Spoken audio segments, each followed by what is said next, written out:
قرآن کو ایکسپلور کریں. میں آپ کو صحیح بتا رہا ہوں, قرآن کے ساتھ ٹریڈ وہ کریں جو ٹریڈ کرنے والی ہے. ایک مائی تھی, گاؤں میں رہتی تھی,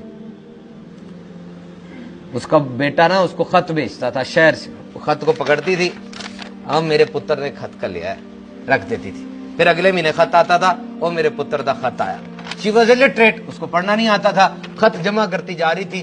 غربت اور افلاس میں مائی کا انتقال ہو گیا, اور جب مائی فوت ہوئی خطوں کو کھولا تو پتہ چلا اندر چیک تھے.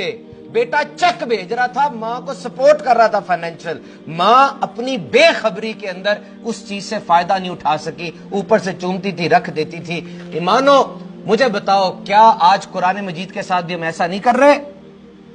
چومتے ہیں, رکھ دیتے ہیں, کھول نہیں رہے اس کے اندر جو راز دفن ہے, جو اس کے اندر راز بتائے گئے ہیں. یہی حال ہونا جو ہو رہا ہے, راز ایکسپلور نہیں کر رہے ہم. Try to read. Try to read. Try to read. The nation who reads is the nation who leads.